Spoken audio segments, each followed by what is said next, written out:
අයිබෝවන් සියලු දෙනාම සාදරයෙන් පිළිගන්නවා ක්‍රියේටර් ඇකඩමි වෙතින් ඔබ වෙත ගෙනෙන AI for everyone පාඨමාලාව වෙතට.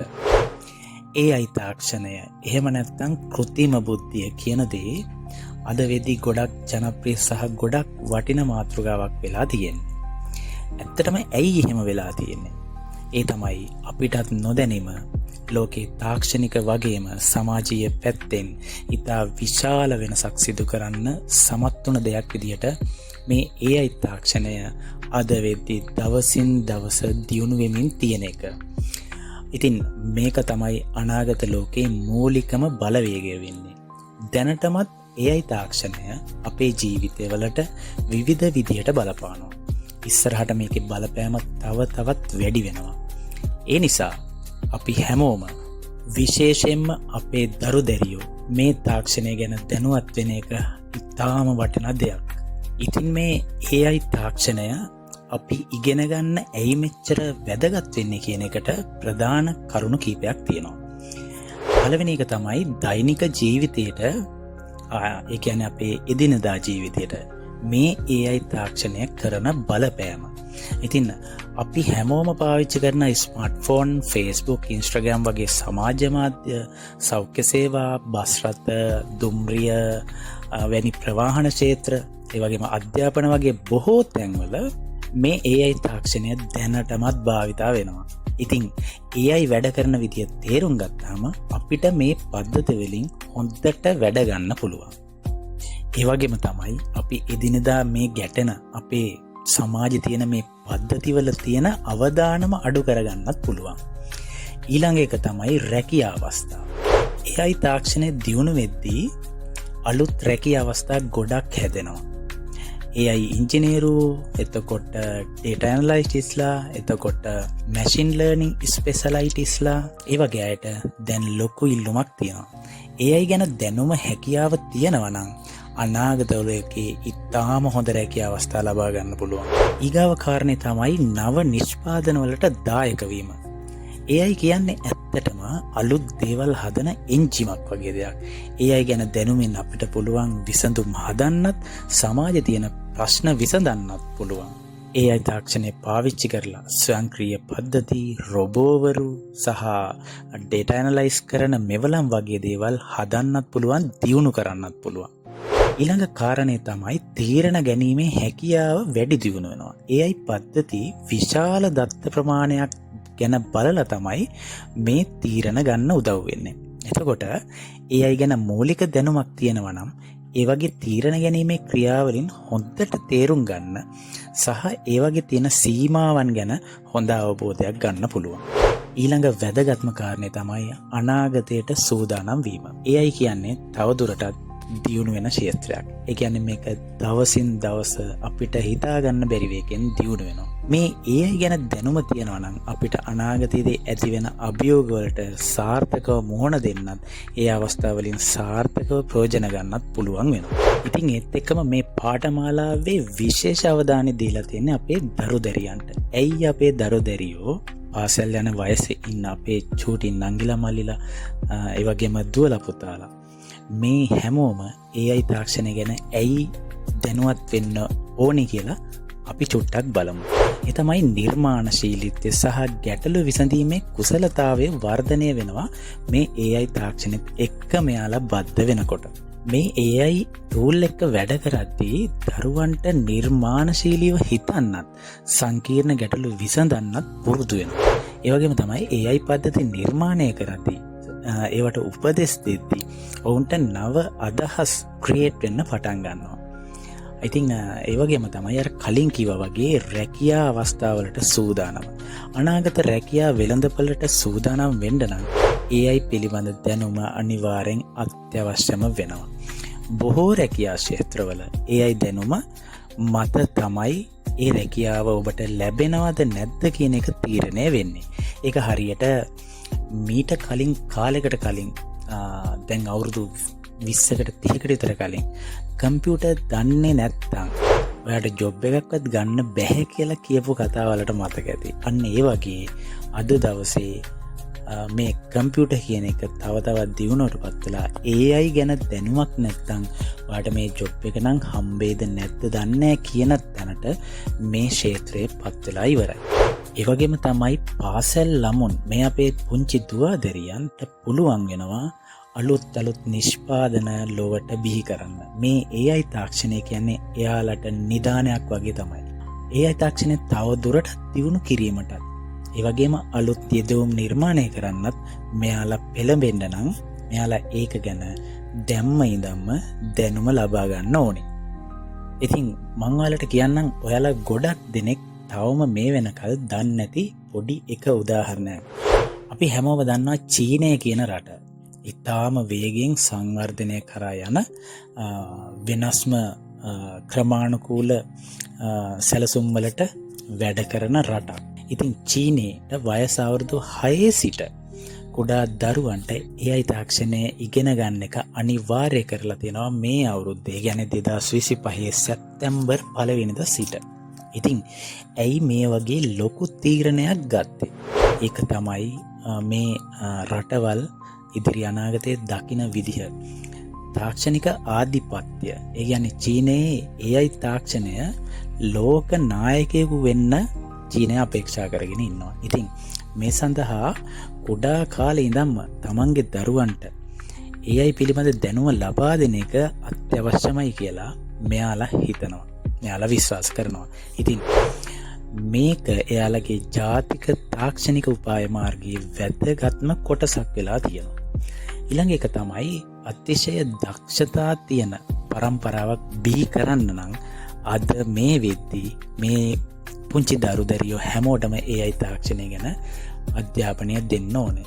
මොකද අනාගතයේ AI ක්ෂේත්‍රයේ අවශ්‍ය වෙන දක්ෂතා සහිත මිනිස්සු පිරිසක් බිහි කරන්න නම් මේ දැන් පුංචි ළමයින්ට පවා AI තාක්ෂණය ගැන ඉගැන්වීම අතිශයින් වැදගත් වෙනවා. මේක එක පැත්තකින් බලද්දී දීර්ඝකාලීන ආයෝජනයක් රටක් වශයෙන් ගත්තාම.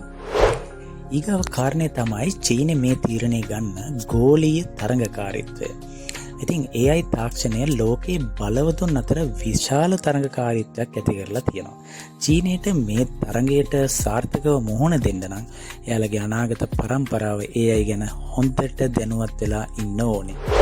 ඒ වගේම තමයි අලුත් නිෂ්පාදන හදන එක කුඩා කාලේ ඉඳන්ම AI අධ්‍යාපනය දීලා එයාලගේ දරුවෝ ඒ මාවත් වලට නැඹුරු කරන එක තමයි එයාලගේ මේ ක්‍රියාදාමයේ අපේක්ෂාව වෙලා තියෙන්නේ. අනාගත සමාජයට සූදානම් වීමට චීනය විශ්වාස කරනවා AI තාක්ෂණය එයාලගේ අනාගත සමාජයේ සහ ආර්ථිකයේ මූලිකම අංගය බවට පත් වෙනවා කියලා. මේ හින්දා තමයි පුරවැසියෝ කුඩා කාලේ ඉඳන්ම ඒ ගැන දැනුවත් කරන්න. හොඳයි, මම හිතනවා ඔයාලට මේ AI තාක්ෂණය ගැන ඇයි අපි ඉගෙන ගන්න ඕනේ කියන එකට පුංචි අයිඩියා එකක් එන්නේ නැති. මේක ගැන කිසිම අයිඩියා එකක් තිබ්බේ නැතත් මම හිතනවා දැන් මේ වෙද්දි පොඩි අදහසක් එන්නේ නැති. ඇයි අපි අපේ දරුදරියන්ට මේක ගැන උගන්වන්න ඕනේ?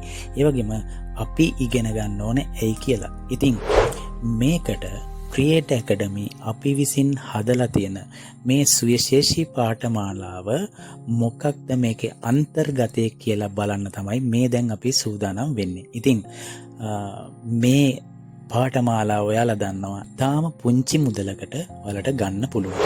මේ පුංචි මුදලට ඔයාලට මේ ලැබෙන දේ කොච්චර නිදානයක්ද කියලා ඔයාලට බලන්න පුළුවන්. මෙන්න මේ කෝස් එකේ මොනවද අපි උගන්වන්නේ කියලා දැන් මෙතන ඉඳන් අපි කතා කරද්දී ඔයාලට ඒක අන්තිම වෙද්දී තේරෙයි. මුලින්ම කියන්න ඕනේ මේ කෝස් එක හැදිලා තියෙන්නේ මාස 3ක් වගේ කාලයක් ඇතුළත සම්පූර්ණ කරන විදිහට. ඉතින් මේකේ තියෙනවා කන්ටෙන්ට් 20ක්. ඒ 20 කොටස් 3කට බෙදලා. ඒ කියන්නේ අධීරයන් 3කට තමයි මේක වර්ග කරලා තියෙන්නේ. ඒකේ පළවෙනි කොටස පළවෙනි මාසය ඇතුළත, දෙවෙනි කොටස දෙවෙනි මාසය ඇතුළත, තුන්වෙනි කොටස තුන්වෙනි මාසය ඇතුළත කරගෙන යන විදිහට තමයි මේ කෝස් එක නිර්මාණය වෙලා තියෙන්නේ. ඉතින් යම් කිසි දරුවෙක්ට එහෙම නැත්නම් වැඩිහිටියෙක්ට පළවෙනි කොටස ඉඳන් ක්‍රමානුකූලව ඒ මාසයට අදාළ ඒ පාඩම් මාලා සහ ඒ වගේ තියෙන ඇක්ටිවිටි ටික අපිත් එක්කලා එකතු වෙලා ඉස්සරහට කරගෙන යන්න තමයි තියෙන්නේ. මේක අපි ගයිඩ් කරනවා, ඔයාලට සම්පූර්ණ උදව් දෙනවා. අපි බලමු මෙතනින් එහාට මොනවද තියන්නේ මේ කෝස් එක ඇතුලේ, ඔයාලට කොච්චර දැනුමක් මේකේ ලැබෙනවද කියලා. සෙෂන් 1 AI තාක්ෂණය යනු කුමක්ද? සරලව කිව්වොත් AI කියන්නේ මිනිස් මොළයට වගේ හිතන්න පුළුවන් විදිහට පරිගණක හදන එක. අපි හිතමු අපි ගණන් හදනවා, චිත්‍ර අඳිනවා, කතා කරනවා වගේ දේවල් පරිගණකයකට කරන්න පුළුවන් නම් ඒකට කියන්නේ AI කියලා. උදාහරණ, ඔයාගේ ෆෝන් එකේ තියෙන Google Maps. ඒක පාරවල් හඳුනාගෙන ඔයාට ඉක්මනින්ම යන්න පුරුවන් පාර කියනවා. ඒක AI එකක්. YouTube එකේ ඔයා වීඩියෝ බලන විදිහට ඊළඟට මොන වගේ වීඩියෝ බලන්නද කියලා යෝජනා කරනවා. ඒකත් AI එකක්. සෙෂන් 2 AI සහ මිනිස් චින්තනය. AI සහ අපි අතර වෙනස මොකක්ද? අපි ඒ කියන්නේ මිනිස්සුන්ට අලුතින් හිතන්න පුළුවන්, හැඟීම් තියෙනවා, අලුත් දේවල් නිර්මාණය කරන්න පුළුවන්. අපි අත්දැකීම් වලින් ඉගෙන ගන්නවා. නමුත් AI ඒ කියන්නේ පරිගණක හදලා තියෙන්නේ අපිට වගේම ගොඩක් දත්ත වලින් ඉගෙන ගන්න. ඒත් එයාලට හැඟීම් නැහැ. එයාලට අලුතින් හිතන්න පුළුවන් වෙන්නේ අපි කියලා දීපු දේවල් ඇතුළත විතරයි. සෙෂන් 3 AI රූප හඳුනා ගැනීමේ මෙවලම්. ඒ කියන්නේ AI image recognition tool. AIට පින්තූර තේරුම් ගන්න පුළුවන්. මේක තමයි AI image recognition කියන්නේ. සෙෂන් 4 prompt engineering ආරම්භයේ සිට. AI එකකට දෙයක් කරන්න ඕන නම් අපි ඒකට උපදෙස් දෙන්න ඕන. මේ උපදෙස් දෙන ක්‍රමයට තමයි prompt engineering කියන්නේ. උදාහරණ, ඔයා චිත්‍ර අඳින AI එකකට ලස්සන මල්වත්තක් අඳින්න කියලා කිව්වොත් ඒක ප්‍රොම්ප්ට් එකක්. නමුත් ඔයා ලස්සන පාට මල් ගොඩක් තියෙන හිරුවෙලිය වැටෙන මල්වත්තක් අඳින්න කියලා කිව්වොත් ඒක හොඳ ප්‍රොම්ප්ට් එන්ජිනියරින් එකක්. ඒ කියන්නේ අපි AI එකට අවශ්‍ය දේ පැහැදිලිවම කියලා දෙනවා. සෙෂන් 5 AI කලා නිර්මාණ සහ ඉමැජිනේෂන්. AI වලට ලස්සන චිත්‍ර නිර්මාණ කරන්න පුළුවන්. අපි දෙන ප්‍රොම්ප්ට්ස් අනුව AI වලට අලුත් දේවල් හදන්න පුළුවන්. උදාහරණ, අභ්‍යවකාශයේ පියාඹන අලියෙක් කියලා AI එකට කිව්වොත් ඒක ඒ වගේ පින්තූරයක් හඳිනවා. ඒක AI එකේ ඉමැජිනේෂන් එක. අපි දීපු දත්ත වලින් හදාගත්ත. සමහර AI tools වලට ඔයා දින වචන වලට අනුව කවි කතා ලියන්නත් පුළුවන්. Session 6 AI photo editing and face referencing. AI වලට ඡායාරූප ලස්සන කරන්න පුළුවන්. ඊට අමතරව සමහර AI වලට මුහුණු හඳුනාගෙන ඒ මුහුණ වෙනත් පින්තූරයකට දාන්නත් පුළුවන්. උදාහරණ, ඔයාගේ ෆෝන් එකේ තියෙන ෆෝටෝ එඩිටර් එකකින් පින්තූරයක තියෙන අඩුපාඩු හදනවා නම් ඒක AI එකක්. සමහර ඇප්ස් වලින් ඔයාගේ මුහුණ වෙනත් පුද්ගලයෙකුගේ ශරීරයකට දාලා විහිළු පින්තූර හදනවා. ඒකට කියන්නේ face referencing කියලා. Session 7 realism versus cartoon styles. ඒ කියන්නේ ඇත්ත වගේ පෙනෙන ෆොටෝ සහ කාටූන් ෆොටෝ. AI පින්තූර හදනකොට අපිට කියන්න පුළුවන් ඒක ඇත්ත වගේ රියලිස්ටික් වෙන්නද නැත්නම් කාටූන් වගේ වෙන්නද කියලා. උදාහරණ, හිරුබෙස යන වෙලාවක සත්‍ය ජීවිතයේ වගේ ලස්සන මුහුදක් කියලා කිව්වොත් AI එක රියලිස්ටික් පින්තූරයක් අඳිනවා. කාටූන් විලාසිතාවෙන් හිරුබෙස යන වෙලාවක ලස්සන මුහුදක් කිව්වොත් AI එක කාටූන් ස්ටයිල් පින්තූරයක් අඳිනවා. Session 8 AI voice recognition tools හෙවත් AI කටහඬ හඳුනා ගැනීමේ මෙවලම්. AI වලට අපි කතා කරන දේවල් තේරුම් ගන්න පුරුවන්. මේකට කියන්නේ voice recognition කියලා. උදාහරණ, ඔයා Google Assistant OK Google හෝ Alexaට Hey Alexa කියලා කතා කරනකොට ඒක ඔයා කියන දේ තේරුම් ගන්නවා. ඒක AI voice recognition. සමහර apps වලට ඔයා කතා කරන දේවල් text බවට පත් කරන්න පුරුවන්. Session 9 Audio voice creation projects හෙවත් හඬ නිපදවීමේ ව්‍යාපෘති. AI වලට අලුත් කටහඬවල් හදන්නත් ඒවට ශබ්ද එකතු කරන්නත් පුළුවන්. උදාහරණ, සමහර AI tools වලට ටෙක්ස්ට් දුන්නම ඒක කියවනවා. ඒ කියන්නේ AI එකකට කටහඬක් හදන්න පුළුවන්. ඇත්තම කියනව නම් මේ ඔයා දැන් මේ අහන කෝස් කන්ටෙන්ට් කියන මගේ කටහඬත් සම්පූර්ණයෙන් AI වොයිස් එකක්. වචන උච්චාරණය කරද්දී පුංචි වෙනස්කම් තිබුණට තරහ වෙන්න එපා හොඳද? අපි සිංහල භාෂාව කතා කිරීම තව තවත් දියුණු කරන ගමන් තියෙන්නේ. Session 10 Viral Video Story Creation හෙවත් අතිශය ජනප්‍රිය වෙන වීඩියෝ කතන්දර නිර්මාණය. AI භාවිතයෙන් ඉක්මනින්ම ජනප්‍රිය වෙන වීඩියෝ හදන්න පුළුවන්. අලුත්ම අදහසක් නිපදවන්නත් පුළුවන්. වීඩියෝ සංස්කරණය කරන්න උදව් වෙන්න පුළුවන්. උදාහරණ, ඔයාට කෙටි වීඩියෝ එකක් හදන්න ඕන නම් AI එකට ඔයා දෙන අදහස් වලට අනුව ස්ක්‍රිප්ට් එකක් ලියලා දෙන්න පුළුවන්.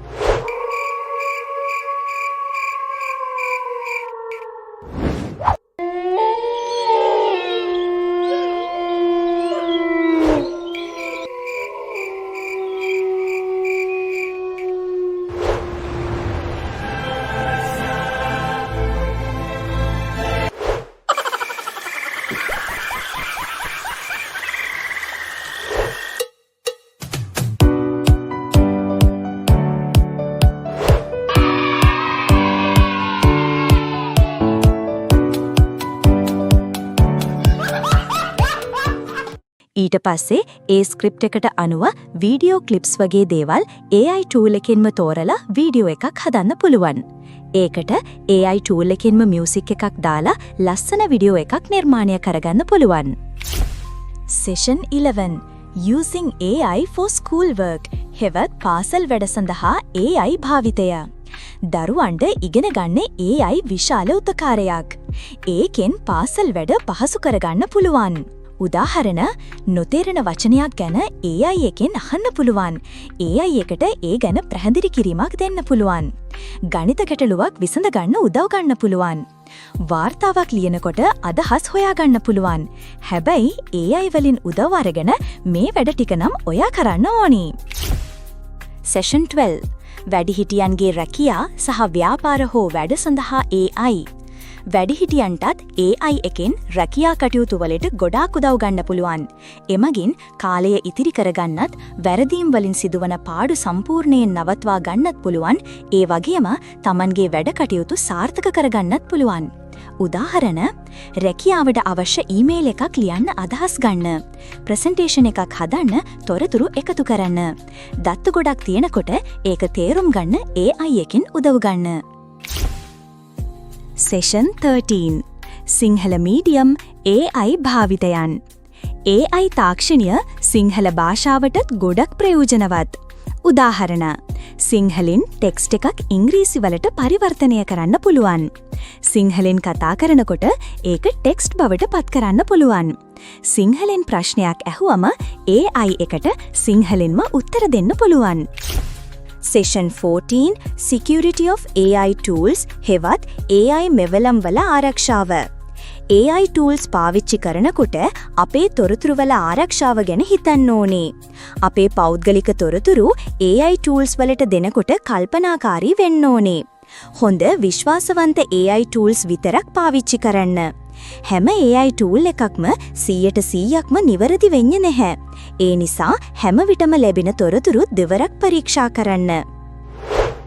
Session 15 සිංහල chat GPT සහ ඒහා සමාන tools.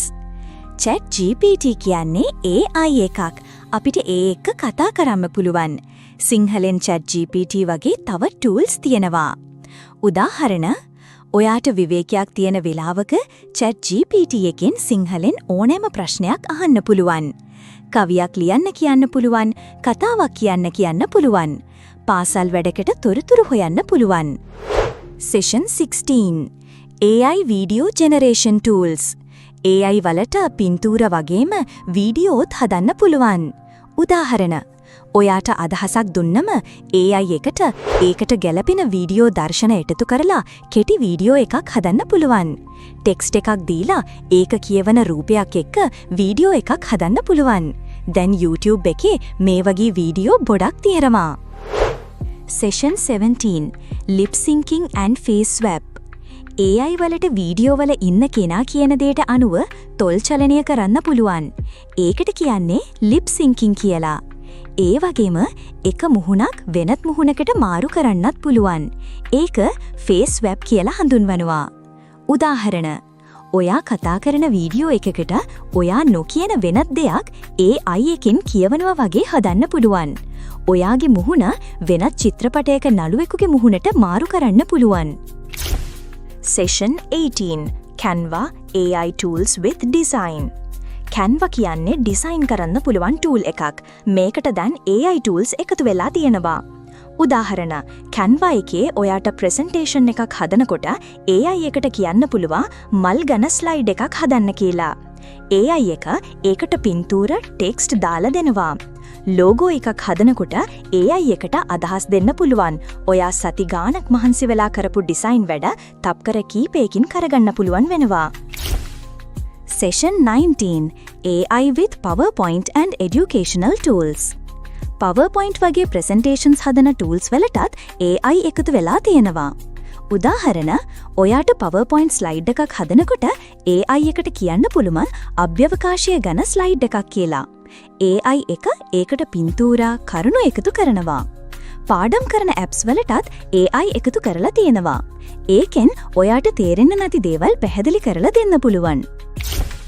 Session 20 කෝස් එකට අදාළ අවසාන ක්‍රියාකාරකම් සමගින් AI ව්‍යාපෘති සහ පැවරුම්. AI ගැන ඉගෙන ගන්න හොඳම විදිය තමයි පොඩි පොඩි ව්‍යාපෘති කරන එක. ඉතින් මේකෙදි කරන්නේ ඔබ දැන් සෙෂන් 20ක් පුරාවට ඉගෙනගත් දේවල් වලින් අවසාන ප්‍රායෝගික ක්‍රියාකාරකම් ටිකක් කරන එක. උදාහරණ: පාසල් වැඩවලට අදාළ ක්‍රියාකාරකම් සහ ඔබේ රැකියාවට හෝ ව්‍යාපාරයට අදාළ ක්‍රියාකාරකම් සිදු කිරීම. නව නිෂ්පාදනයක් සඳහා නව අදහසක් ගොඩනැග්වීම.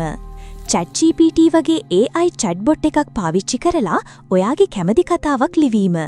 ඒ කතාවට අදාළ පින්තූර නිර්මාණය කරලා ඒවා කෙටි විඩියෝ බවට පත් කිරීම. ඒ කෙටි විඩියෝ එකට මියුසික් සහ කටහඬ යොදලා සම්පූර්ණ නිර්මාණ කිරීම. ඔබේම කෙටි විඩියෝ ඇතුළත් YouTube චැනලයක් වැනි අලුත් වැඩක් ආරම්භ කිරීම. වචන ටිකක් දීලා ඒකට AI tool එකකින් කටහඬක් සෑදීම. AI art tool එකක් පාවිච්චි කරලා ඉමේජිනේෂන් හෙවත් යථාර්ථයේ දැනට නැති දේවල් නිර්මාණය කිරීම.